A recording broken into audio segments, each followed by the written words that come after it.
My name is Leah Garvins. I'm in Miss Slater's EDU 311 Partnerships in Education class. And for my case study, I had Adia. She is a young girl that is 10 years old in fourth grade. She is in Miss Davis's class at Dodge Elementary. A little bit more about Adia personally. She does have a sister, and she is very close with her family, especially with her mother and her father. Personally, from experiences with her parents, you can tell how close they are. Adia has told me before that she wants some of her goals to get as close to her father and success in her life as he is now with her family someday soon. She has a strong sense of family bonds. You can just tell that closeness.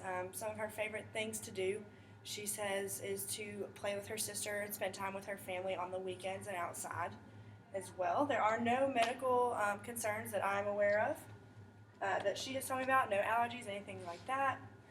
Some of her strengths and interests, Adia shows a very strong sense in art. Every time I turn around, when she gets a chance, she is doodling. She likes to draw cats, or specifically punk rock cats. She enjoys reading. She claims to work best in neat and tidy environments, and in the classroom you can see that with her. She's constantly organizing and reorganizing. Her books and notebooks are neat. Everything is organized in its place as well. She excels in reading and math. You can tell that she really enjoys those two subjects.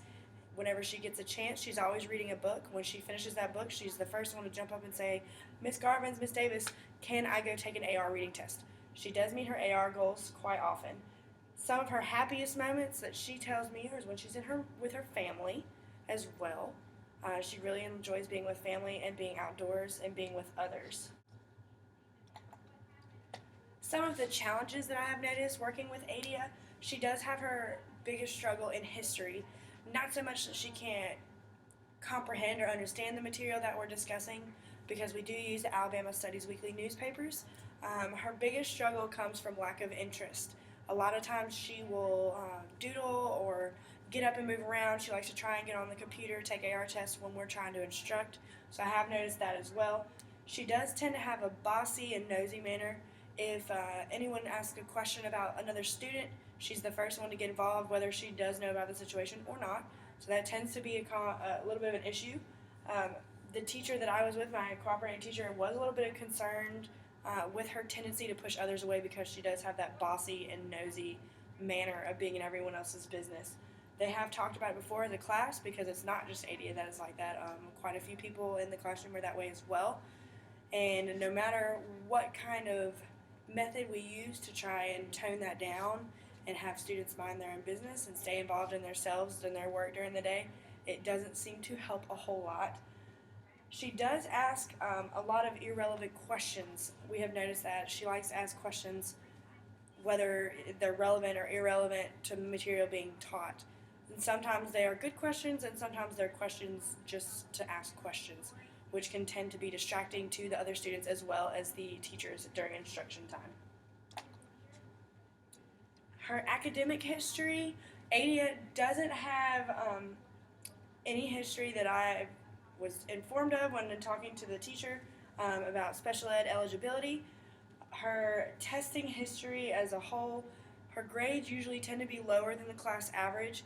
And this is also more contributed less to the knowledge, but also to laziness. She tends to try and get away with the bare minimum, which causes a lot of issues as well. And her performance does tend to be attributed to that laziness and just that mental thought process that she has of, what grade can I get if I just do this? Or what grade can I get if I only do the front or the back of the page? Whether she has already turned in the work or she's just not in the mood to do anymore, she's just not interested. I complete 3 written observations, of course, when I'm teaching and working with her, constantly observing, constantly making notes, getting to know her. There were many recurring things that I seemed to notice that happened over and over again in each situation, no matter where she was in the cafeteria, in PE, music, in the general classroom itself, or outdoors. She tends to try and get involved with other students, specifically her group of friends. And oftentimes she either gets accepted into the group, or she's pushed away because she's being bossy and they will argue and call each other names, and a lot of times her group of friends don't really want to hang out with her because she does have that attitude. We have noticed, we've discussed, Miss Davis and I have discussed how Adia is not invited to a friend's birthday party because the friend wants to invite her and include her as well as the other classmates, but because she does have that bossy attitude, she doesn't want to have that around because it just kind of causes problems, and that upsets her a little bit because she can't invite her friend because of that matter. Her bossy nature is present in most of my observations, if not all of them. She tends to always be in the business. If someone's talking, she wants to be included. I haven't quite understood yet, attributed that to either she's trying to be involved and she wants to be accepted, or if that's just in her nature and she's just acting on impulse and doesn't even recognize doing it. So she does have a desire that she wants to be in the group and she wants to be accepted by everyone. And a lot of times it doesn't come over as well as it seems that she hopes for. And that does cause concern for the teacher and the students as well for her relationships. Some of her social strengths and some of her social challenges. When we conducted the sociogram, she did select the same group of girls that she hangs out with at PE or that are her best friends. Because her friends did also select her for the most part, as their friend group, that was reassuring that even though she is trying to mean well and does come off as bossy, that she's not being isolated from the rest of the group or from her friends, that they do still recognize her as part of that group. And so that was definitely a positive thing. I wasn't really sure how that was going to go over. It does seem that she is a little bit more hesitant to expand relations with others just because it is the end of the year, so they pretty much know each other fairly well in the classroom, and it seems like the relationships among the classroom and the classroom setting itself have been pretty set up and pretty solidified over the time. Everyone's got their friends that they want to be friends with and know who they mesh with and who they don't mesh with. So when I asked her about making friends or getting to know others, she seemed like she wanted to try, but at the same time she didn't want to try because of that. She had an idea of who she knew she would get along with and who she knew she wouldn't as well. When I randomly, or Miss Davis randomly paired her with other students, we noticed that some of the students with the random equity stakes pairings, we were not sure how that was going to go over for group work, and we were pleasantly surprised that when she was paired with her friends or the normal group, that there tend to be more cause of problems or disruptions, but when she was randomly paired, she ended up working really well with MJ and Contrell, two of the other classmates. So we were definitely intrigued by that and interested in that information because it was something that we did not expect. Adia herself, she does feel, it seems very strongly about herself. It does seem like she has a high sense of self-worth and confidence in herself and pride, which can be a good thing as for her and a bad thing as well. I'm not sure if she has too much of that, but growing up, maybe I feel like who balances that, balance itself out because she does have that confidence that maybe other students don't have. So you can definitely tell that just by talking to her, by observing her in the classroom. You can see that even if she doesn't know the right answer, she's proud of herself or has enough pride in herself to speak up and get involved in the conversations. Some of the effective interventions that I did with Adia, we did have that one instance where we started to do random pairings instead of allowing students to pick their partners, and that worked really well. It worked a lot better than we expected it to, and it seemed like they put any differences aside and found their common ground in order to complete the assignment that was at hand for them to do. I was told before in the past that they had a question cup set up for several students who like to ask a lot of questions. So in this time, we went ahead and re-established that and reintroduced that into the classroom. She had many questions that she liked to ask, and so we gave her a cup with marbles in it, and she only had about 5 marbles. So every time she had a question to ask, she would have to move a marble. Once the marbles ran out, she wasn't able to ask any more questions. So that definitely helped to tone it down a little bit and get her to think about the questions that she wanted to ask instead of just blurting them out, which worked really, really well when it was being used in the classroom. Another thing that I tried with Adia is when she was having good days and we were doing group work or individual seat work, I would allow Adia to take her work into the hallway or go into the reading hut and allow her to complete that work. That did seem to help to get her out of the environment that she was just at her desk and in a more comfortable environment, and she just seemed to enjoy doing her work more that way. and was less disruptive and more in tune to finishing her work, which that worked really, really well as long as she stayed quiet. If she started to be disruptive and start talking and asking questions, she would be asked to go back to her seat. But generally, when I was applying that, it did seem to work really, really well for her, and she did seem to perform better than she did just sitting at her desk by herself. So that was impressive to us as well.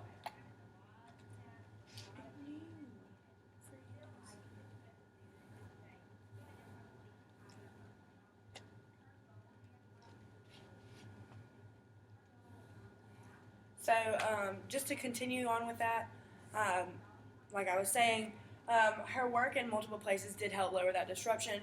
It did seem to have her in a more comfortable environment, a more comfortable setting so that she could do her work. The grades were better, like I was saying, her performance was better.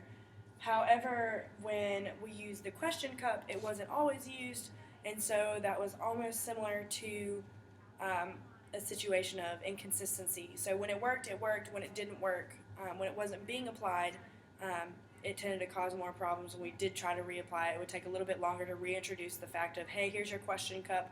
You know how many marbles you have. You know how many questions you're allowed to have. Make sure you think carefully about the questions you want to use. So it did take a little bit more time to reintroduce that because it wasn't being able to be used consistently. Since I wasn't there every day and things things in the classroom can get busy and often can get forgotten about. When we did let her use the work with partners, it was kind of inconsistent.